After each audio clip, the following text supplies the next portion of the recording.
Do you like money? That's a stupid question. Of course I like money. Who doesn't? What? Dio, you gotta help me.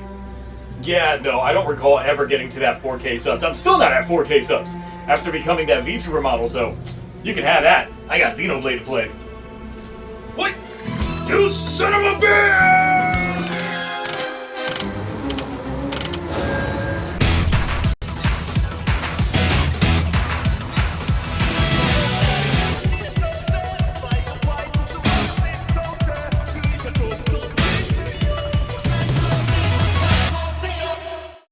Gozyuger's built the team. We've had our 5 protagonists revealed and mingling, and I gotta say, this show is good. It's damn good. The previous night, I rewatched all the episodes just to pick apart anything that I found different retroactively. There are a lot of points of speculations that's given way, and the question is, how Inoue is Akiko willing to go with this show? Reason being is, now, y'all know I love me some Down Bros, and you do get some of that DNA here, but there is more plot here than what that show ended up doing. Episode 2 introduces us to Ryugi and Rikuo, Monk and the Idol, who have already been working together as they find themselves in a treasure hunt battle that leads to a misuse of giant mech god, robbing old folks, and weird meat stuffed donuts. Jelly-filled are my favorite. While on the Brighton front, Fire Candle's biggest homie, Cassius Bell, goes out to get vengeance for his bro. So when Mario Party wages get brought up, Treasure Hunt Battle wins. But Horu calls out for a redo, thus giving us our small fight, but in comes Cassius with the big fight, allowing us to split the fight as Ryugi is up to bat to defeat Cassius Bell once and for all. But now, the cafe's got new occupants as Ryugi gets a job, and Horu, well... Is there room for one more?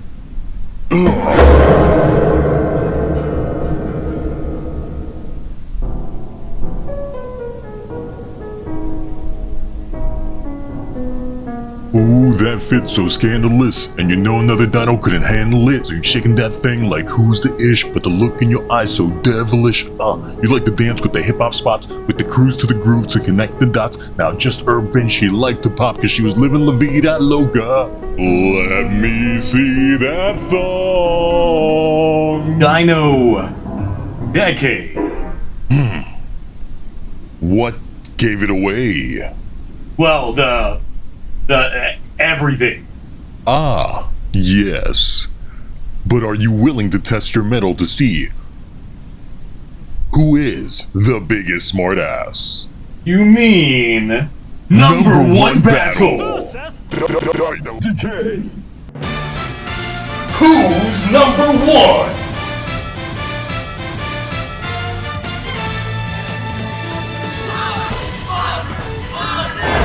Just a passing through should be dead, man.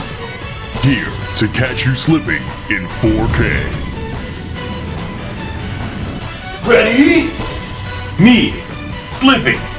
You better take your ass back to the Jurassic period. Actually, my people originated in the Cretaceous period. I knew that.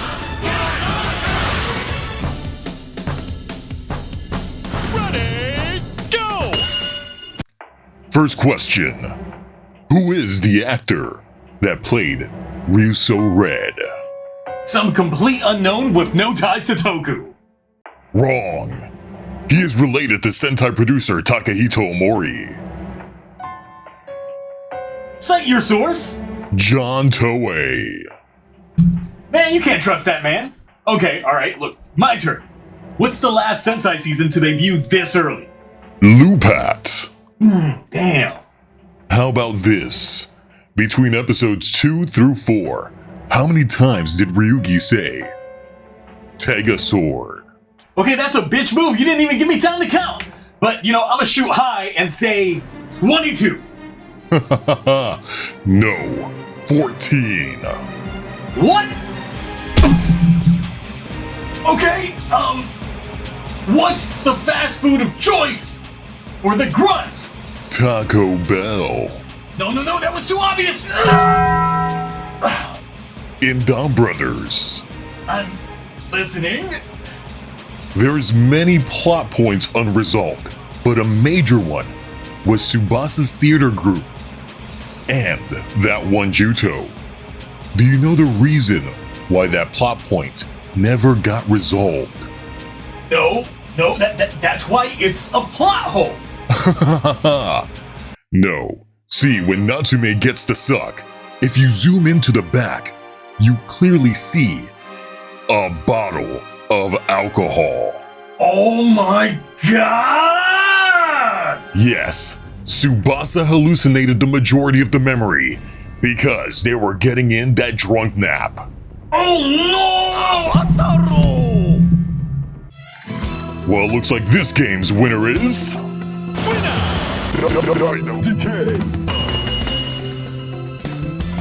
Now, let me tell you about Gozyuger, as it gets overrated after this, as it introduces us to some peach of a prime minister that people just absolutely are delusional on. You know what? I don't like this guy's energy. It insists upon itself. You can have this back. I don't want this. Oh, just like that, huh? Okay, well then, 3 gives us popularity contest and Prime Minister guy. He is our new Don Momo for this show. It's here that we get introduced to Sumino, who works as a detective under the Prime Minister. But no time for that, popularity off. Rukio's got the moves, so much so that Bouquet, just wandering around, can't resist being drawn in. But between the No One World and an idol, how's Hoiru gonna compete? Why, Big Peach energy! Getting shown how he can make everyone's lives easier, but is it enough? For him? Nah. But what about Laundry Explosion? Telling the difference between the clean and the funky. Sounds like a job for his nose. And that's kind of gross because, he definitely was smelling that dude's drunk. But it's enough of a job to get things done, so hey. So, let's get the polls going and find out that it's rigged! And Don Momo stole that election! So Hoiru and the gang are gonna go storm the Capitol! They're just gonna fight? Alright, what's No One World's gonna do? Be useless? Guess so, because even Bouquet is here in big mode just to get the blue wave crashing her Rikuo merch. Unlocking Psycho Bitch mode. But Riku's got that advantage shot, and Ryugi pulls out the O-Ranger power to slow down Don Momo and leave an opening for Hoiru to get that No One World, leaving this game's winner to be... Nani? Oh! Recurring character, you say? And some green old man! Which transitions us to this old ass man, Joji, who by the power of Tegasword got a second chance at youth, but reverts back to wrinkles when he's done too much. So, Eggs gets him that vitality back, going back to school only to see that he's got family in the class. So, he can't really use his exact name, so he's gotta choose wisely. Peter Griffin. Yeah, Peter Griffin. Perfectly executed, just like that. Ooh, what's this? No Name Guy's being questioned by Sumino. He's real so red. Don Momo takes him down because Sumino can't transform. That's not so real so cool. Oh well, Bouquet's big mad, and we get new Bell siblings. How's Kinjiro adapting to being a kid again? Terribly, I see. How about trying not to act like a grandpa to his own grandson? Also terrible. So I guess he's just done. But the party's not over yet. Party Energy Waves makes the Gozyugers rock out, but giving them bonitis to prevent them from pulling out the rings. So it's the perfect time for Kenjiro to get that dream pep talk from his grandson and realize his own shortcomings after his wife passed. Get him back that ring and partying like it's 1899, which gives just the vibes No One World needed to get distracted enough to pop that disco ball and get them hands throw. Big fight this time is Icy Hot Twins, which gives us musical chairs with Tegasword action. But overall winner for this game is Gozyuger, who, after seeing his family off, makes no point hiding who he actually is. Now, let's see how Sumino fares as she lures two guys in for the price of one, all to coerce information from them, cause she can read minds by touching them. Clearly she didn't get the information she was looking for, so let's get a freebie from Don Momo here. So what exactly is Sumino's deal after all? Joined the police force in pursuit for her sister's kidnapper. Gets the boot for going too hard on the suspects. But let's not pry too much. We got no one meddling up and about. And it seems that no one gets the definition of what meddling even is. Even Kenjiro, who busts out the CD boombox and a tape. Just the opening to get caught and leave all the boys wide open for Sumino to ring snatch them up. Too bad she falls for the old kid knee scrape maneuver over here. Easy picking for Hoaru to see her true nature. So let's get to meddling with the ultimate metal move. Snatch up Hoaru and give her stakes on some evidence of her sister's kidnapping. All at the price of some dead wolf. But is she really gonna commit? How about she finds a real wish instead, like protecting folks? See, look, that works. Finally, giving us that transformation, but with mind reading. She knows how they're about to pull out them tentacles, but she ain't ready for that kind of flick yet. Oh, and that big fight? It's Maji clean. So who better but Green to the scene? And even when dusting, he still gets sweeped. And Unicorn goes Dino and extracts that soul. So Sumino decides to align herself with the others for the time being, with the only clue to her sister's snatcher being their silver eyes. Now, of course, the team's together and that should be that. But I've been knee-deep in Xenoblade Chronicles X, and then we had to switch to Direct Hit yesterday, so, this review ended up lapsing into, episode 6, but it kind of rounds itself off, right? Because we end an arc. It starts with next-gen Don Momo getting the boot, since he was wielding a sword with no papers. Man, imagine government officials actually owning up to their mistakes! Moving on. Straight into Brighton he goes, and we're going tower defense. First level, catching that bell butt. Wings to fly coming in handy here. Second, dodgeball, and it helps to have over-leveled your strength values. Third level, house. We're playing house. Well, they are. Horu isn't. So, while Fire Candle shows up with our new bellboy, the others go chime on in, but Horu's gotta finish the game. So, the former Prime Minister shows him how to commit to the bit. So, we going therapy session here. Getting Horu's backstory, that he and his brother actually somehow got transported to the No One world. His brother, however, didn't make it, but somehow he returned home, only to see that like Norbert and Daggett, he got replaced by a new litter. So, he's clearly got some struggles. But look, Tokonatsu's got struggles too. See, because he was just so good at everything that everyone always loved him. So he was always lonely. A different kind of lonely, but he was still lonely. See, what he just wanted was friends. That's his number one dream. Real friendship.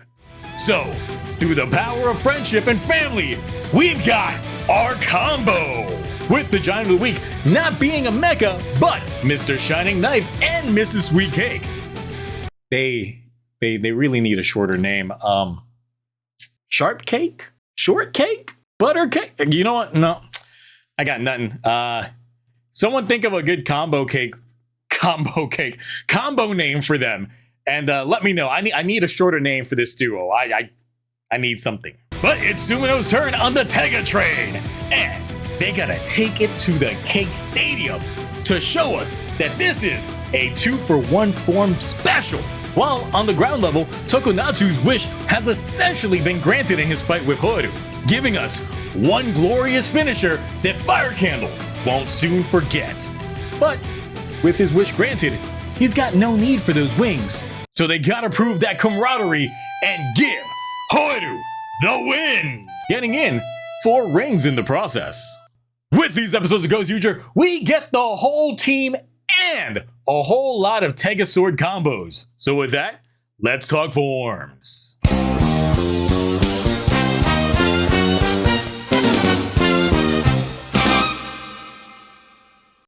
Together, the Gozyuger suits are some of the best suits in Sentai in a while for me. They're simple yet elegant. Of course, Gozyuger Wolf is the top design for me based off of the color combination, obviously. But who's got that second place? Well, look, first, let's look at the helmet design. Out of the 4 of those, I'd have to give it to yellow, blue, green, then black. Then when it comes to the color combinations, the order I would go in is yellow, blue, black, then green. So really, Gozyuger Tyranno is my top pick, followed by Leon, then Eagle, and finally Unicorn flip-flopping. I think adding the pink or purple outlines to the unicorn is just not that great. I get that they usually need to break up the base color with a secondary color, but since each of the suits already have white, why not just make the outlines white or like a dark silver? Green and gold, on the other hand, sure, it can work, but the others just work better, especially with the prominence of their color scheme and the vice versa of this. On the Tega Sword front, who has 4 add-ons seen as well, out of which I'm actually going to flip-flop and say that Tega Sword Green is the superior one of the 4 shown to me. Then followed by black, then blue, then yellow. See, it's like the reverse. In motion, green just looks far better to me, and the color is distributed nicely. Black has the 2-for-1 deal in his transformations, and I mean, that adds some good variety to it. And also, who can hate on black and gold? That right itself, it's good. But there's something about green's metallic finish that just stands out to me in a good way. And blue is above yellow just because blue has a nicer headpiece to me. And I'm just not a big fan of the bulky arms that yellow presents. Rating time! Though episode 1 came out the gate swinging, the show has continued to be a fun time. I'm giving episode 2 an A, 3 an A, 4 an S, 5 another A, and 6 also an S. Boy, we really eating good this superhero time. God, good shows, good shows, good shows. But for real, I gotta admit, when we got the initial character bios, I really thought that Kenjiro was gonna be the character that I'd like the least. But seriously, he stole the whole show for me so far. Currently, he's my favorite character in the bunch, with his dynamic of being an old man in a young body just being a fantastic gimmick. It just makes me wonder how often they're gonna use it, and if there's gonna be some setbacks down the line, because look, the actor for Joji is actually 76. Sure, he's got some years left in the tank, but how will they resolve that within the show? Does he just permanently stay young by the end and continue his second wind at life? Or will he be fulfilled by what he's accomplished and readies himself for his reunion with his wife? Bro probably has the potential to give us some of the most heartfelt moments in this show. In terms of character motivations, Rikuo and Ryugi we know the least of. We have a tease of Ryugi's father being a doctor, and his profile does say that he abandoned his family due to worshipping Tega Sword, so I wonder if his faith is driving a wedge or if there is more to it. Because given the character bio that we got for Kenjiro, there definitely was a lot more layers to that cake than we anticipated. So it could be a staple for every single character going forward. There's more layers to their backstory than we just are plainly told so far. Rikuo is currently framed as having a shared backstory with Sumino, given his gray idol contact phase, and her seeing her sister's kidnapper's eyes, though this could overall just be a fake out just to drive the tension between the two, because look, it's classic Inoue misunderstanding. As for what we've been previewed on Rikuo is something that happened in his past caused him to be dropped by his agency. Even though he still has his fans, it looks like the incident either never got out there or it did, but the fans just don't care. Sumino's sister, on the other hand, still leaves much more questions on things, but it kind of ties a little bit into the Hoeru backstory, potentially, that we just ended up getting. Now, look, full transparency, I wrote the bulk of all this before episode 6 came out. So initially, I was looking into the girl that we see in the flashback that Hoiru was looking at in episode 1. Then afterwards, we get the family photo, and I looked back just to see if, that girl resembled anyone in that folder, but mostly his mom. And no, it's a completely different person. And by the time we got to episode 6, we kind of get the illusion, yes, it's just some stranger girl that he doesn't actually know. But I wonder if she's going to play a key to things. And I'm wondering, what, if any, there could be any sort of time warping going on, and that girl ends up playing a major character later on. Now, it's too early to really speculate on the overall story, because this could either be another situation where the focus is more on the character-driven front than the overarching narrative. So anything and everything could potentially happen. That being said, the only thing we really have to go by here is the Queen in Brighton, who honestly looks like a giant engagement ring.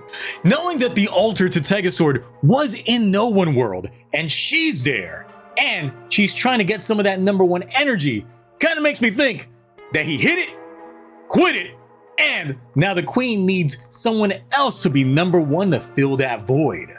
It could explain why Brighton thinks of Tegasword so negatively, because the Queen didn't handle the breakup well, and wanted some scorched earth, pretty much went psycho bitch mode. But then afterwards, she fell into that deep depression slumber. Side speculation on Sumino's sister here, and Brighton, and this is a theory that I had mainly during episode 5, but episode 6 kind of cemented a lot more of this theory that I had.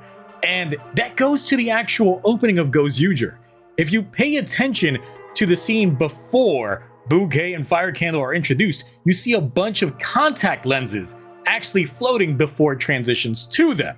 It would imply that the contact lenses she was referring to could be a general in Brighton that we just have not been introduced to yet. Though the initial theory that I had is questioning Bouquet and Fire Candle, because when you think about it, they're the only 2 humans that we see in No One World. That is, until episode 6 happened. So my initial speculation was that these 2 were humans that were abducted, and the contact lenses are actually a control mechanism to keep them blind towards the truth. Because once again in the opening, after seeing them dance, you see the Queen's visor go up and then her eyes flash, kind of implying that she's controlling them. And of course, with episode 6, we do find out that humans do indeed get abducted, which, like I said, makes that theory just sound a bit more plausible.